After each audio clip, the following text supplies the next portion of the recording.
More phone calls coming up. The most must-win game of the weekend. We'll have that for you coming up as well. Ryan Day, Ohio State head coach, in an hour from now.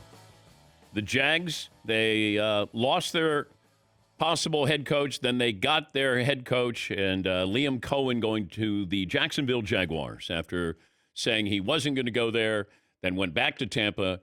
Then they fired the GM, Trent Baalke, and then he went back to Jacksonville, and now I guess he's agreed in principle to be their new head coach. So that leaves Cowboys, Raiders, and the Saints.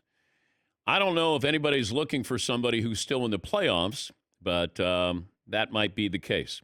Except for the Cowboys might be hiring Brian Schottenheimer, although I guess they reached out to Pete Carroll.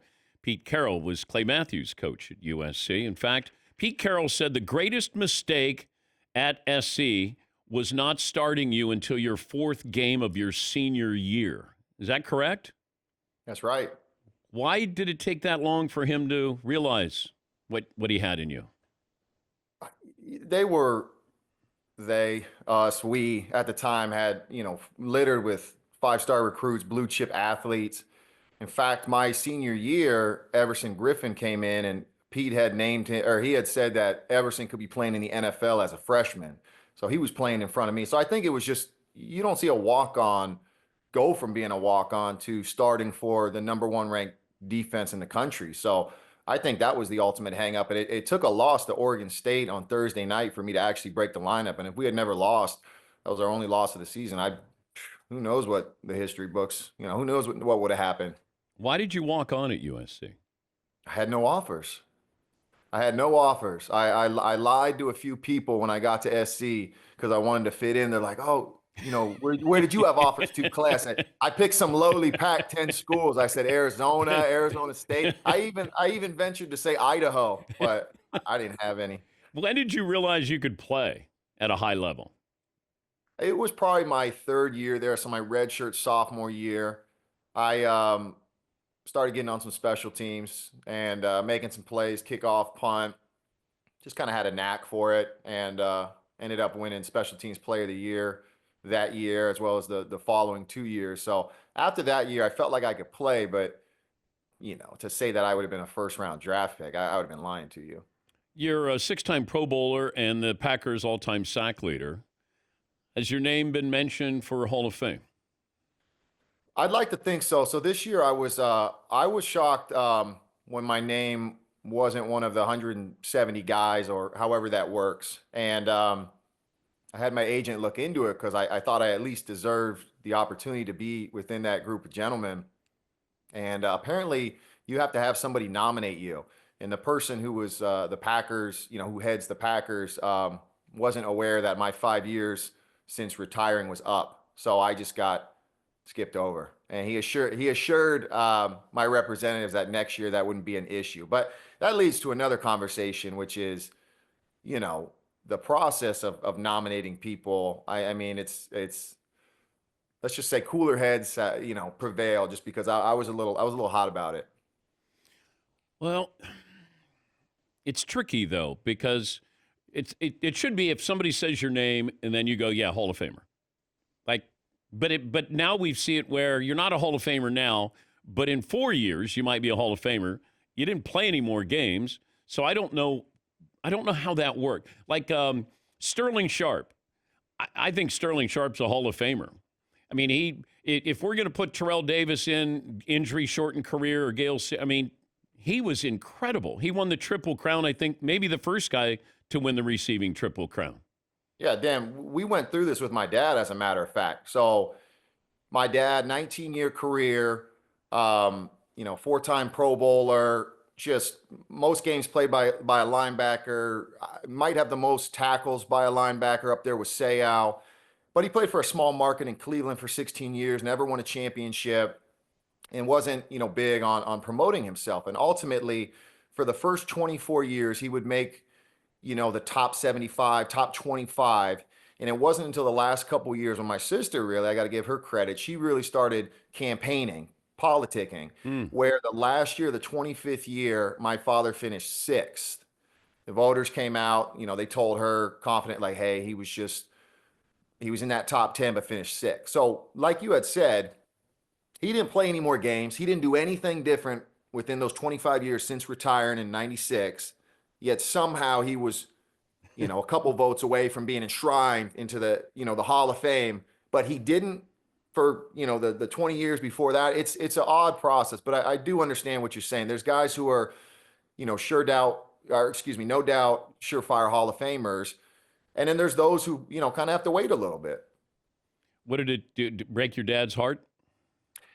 No, he's always said that he's at peace with his career, and he means it. And fortunately, I got to model, my game after his. And so when I got out of the game, none of us ever, well, we're always ushered out. Never on our own terms, very rarely.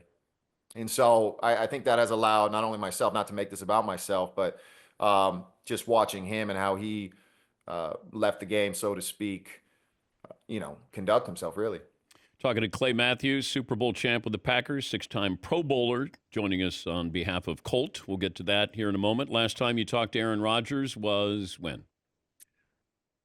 We text every once in a while. I want to say it was the latter part of this season, but it was nothing more than, inside jokes and humor. I'm sure he needed that at that point in the season. So it's not a conversation. It's not a close relationship. I mean, it's close, but I mean, I'm not going to ask him in the middle of the season or the latter parts of the season, like, hey, what are you thinking for next year? Are you going to stick with the Jets? You going to the Vikings? I mean, what's going on here? So I'm sure I'll find out like everybody else, but as we know, he's an enigma. Was he that way though in Green Bay? It wasn't put on, a national stage for us. Well, when you say was he that way, what are you referring to? An enigma. Yeah, no, he was different. He was, different. And different's not. I don't mean that in a negative connotation. He's always been different. I've always said, you compare him to some of these other quarterbacks, I'm gonna call them the rah guys, and I don't mean that in a negative way, but leaders of team who bring the huddle together. Drew Breeses, the Peyton Mannings. I always compared him growing up in L.A. To Kobe. If you wanted to be great and you wanted to be better, you would gravitate towards him, and then he would bring you in. And that's why you saw the relationships he had with Jordy Nelson, Devontae Adams, Greg Jennings. They were elite at the time, and he was able to form that chemistry because those guys had such a strong bond. So he led by example. He led by example. I mean, practice was so competitive, so much fun. I mean, he was trying to go at us. It wasn't this, lovey-dovey, hey, you'll get him in the game. We were going after each other. But Kobe, there was a fear factor there. Like, Kobe wanted to crush you even if you were his teammate. Like, I want you to be great. Yeah. Was Rodgers like that? I mean, it's a little different when you're dishing out the ball like, like Aaron was to his receivers. But yeah, I think, when is enough enough? Is 4 MVPs enough? I'm sure he wanted 5. And that's why I truly make that comparison to him, because I think he wants to crush you. Now, obviously, we're on the same team, but in practice, that's no different. And I'm sure, watching him this year, you see those glimpses of what he has. And I don't know what that means moving forward. I thought for me, it was pretty telling when he walked off the field with Devontae with his arm around him. And we remember when he walked off the field with Randall Cobb in Green Bay, what that meant. So we'll see if I'm reading into it too much, just being a fanboy, or what's going to happen. But I'd love to see him. You think he's going to play one more year? I think he should play one more year. Do I think he will? I don't know. What would you do if Mahomes did what he does with the going to the sidelines, or I'm going to slide, I might slide, I kind of sliding? I hit him. Yeah. Well, I did hit people in 2018. That's when the narrative changed. We're talking about Aaron Rodgers. It wasn't until Anthony Barr broke his collarbone, I want to say in 17, maybe 16, where the shift changed and you weren't allowed to hit the quarterback anymore. And, some would argue that's a good thing for the sport, keeping the Mahomes and the Josh Allens and Lamar Jacksons, but they've taken full advantage of it. And it's hard to watch, these quarterbacks, especially with the flopping too. These guys making $50, $60 million, getting every call, having so much success, and they're dancing around the sideline. They're sliding when they, become a runner. So it is hard to watch, and I hope there's an onus on changing that next year as far as Okay, what would you sliding do? late. What would you do? As a ref, Create the rule. the rule is the refs need to stop calling those plays until the quarterbacks learn that you're going to get hit. It's part of the game. It's a tough game. I mean, the type of hits I used to deliver on quarterbacks first 8-9 years of my career versus the last two, that's how the game should be played. You're allowed one step, you give him a hit. If the quarterback gets the ball late, you got to let him know. It's no different than guys coming across the middle. You had DBs who put hits, but now there's defenseless receivers, and you see quarterbacks. You saw that Josh Allen pass, I want to say I don't know if it's the wild card or divisional game where, he got his receiver or a running back knocked out. That's what's going to happen coming across the middle. But I'm old school in my thought. I know that has to change. I just think to answer your question, I think referees need to keep, the flags in their pocket unless it's truly egregious. And that leads to a separate conversation about referees. Did you ever have a sack or a hit on a quarterback where you felt bad Where I felt bad? about it? Never. Although, no, I changed. I'm sorry. I thought about that. I didn't have a sack, but I hit Brian Hoyer one time and I broke his arm. I broke his forearm. And I met him years later and I apologize. I never want to injure anybody. I know everybody says that, but truly, I felt bad about that. But how do you apologize if it's part of the game? Oh, I didn't apologize at the time, but when you see him face to face and then you kind of remove the shield, the mask, so to speak, there's some humility and a human element to it. But no, I didn't apologize during the game. It wasn't like, yeah, I got him out of the game, but you never want to hurt anybody. I keep saying that somebody's going to hit Mahomes and they're going to take the penalty. They'll take the fine. Like at some point, that's going to happen here. I don't like saying that, but the reality is somebody will eventually say, this has to stop. You're right, Dan. I don't even know. Yeah. So I'm debating on whether or not I tell you this, but in but I will. 2014 NFC Championship game against Seattle, Russell Wilson threw an interception, and this was right around the time they were, these crackback hits and stuff, and I tried to give him everything I had, and fortunately, he stuck it out. That's when he drank that bubbly water that got rid of whatever head injury he had. But you're right. That is what's going to happen. So you went out of your way. You were trying to take his head off. I didn't go out of my way to go get him. You'll see he was naturally in the way. He was trying to make the tackle, but I wasn't going to, because he was a quarterback, I wasn't going to put my hands up. I was trying to put a hit on him. That's what we're supposed to do. Oh, I know. Why are you yelling at me? No, you're right. I'm sorry. I'm taking this out on you, but there's this narrative now that you're a dirty player if you hit a quarterback, just because the rules have changed so much to protect them. Do you have a tackling dummy at the house? Like, do you need to hit somebody? They're my kids. Yeah, I tackle them. I wrestle with them. Hey, we don't hit them. We tackle them. We wrestle. When's the last time you hit somebody? Well, I didn't get my workout in this morning, but it's been a while. I help out with my 5-year-old's flag football team. We won the championship this year. Yeah. We won the championship. Yeah. I like it. Does he have a ponytail yet? No ponytail. He's high and tight. He goes to a private school, so they frown on that. All right, tell me. But if he wanted a ponytail, you'd say, all right? Yeah. In fact, I'd probably petition the school and say, the ponytail's why Dan Patrick has me on. Dude, you look like you're in your mid-30s. It's that strong hairline. No, you look like you could play.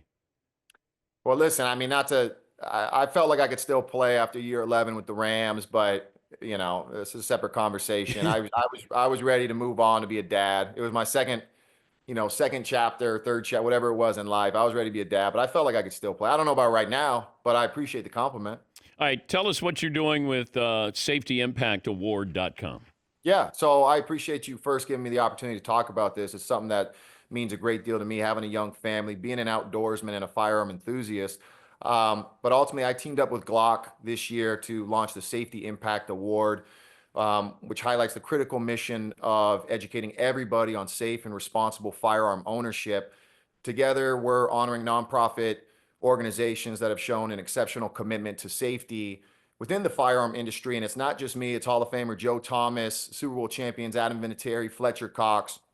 We're all supporting our respective nonprofits. I am supporting Project Child Safe, and what we're doing is we're asking everybody to go to safetyimpactaward.com to vote. We're competing against one another for our nonprofit, and Colt will donate $1 for every vote received for the winning charity. And on top of that, when you do register to vote, you have an opportunity to win lots of prizes, money, get entered. I want to get this right, into the big game safety sweepstakes, where if there's a safety during the Super Bowl, fans have an opportunity to win up to $100,000. So, like I said, it's something close to me. Like I said, having firearms myself, having a young family, and I encourage everybody to go to safetyimpactaward.com. Great to talk to you again. Hope you're doing well, and we'll work on that Hall of Fame stuff. Hey, I appreciate it, Dan. Thanks for having me on. Always a pleasure. Thank you, buddy. We'll take a break. Oh, no, can't take a break. What, Paulie? Emergency fill in the blank, Dan. NFL news game. We have to do this quickly. Okay. Here's the thing from Adam Schefter. Sources: the Raiders and blank are aiming to work out a deal to make him the next head coach. The Raiders and blank. Pete Carroll. Pete Carroll's correct. What? Dang. What? Let me take a break. I should bring back Clay Matthews to ask him. Pete Carroll going to the Raiders. All right, take a break. Back after this.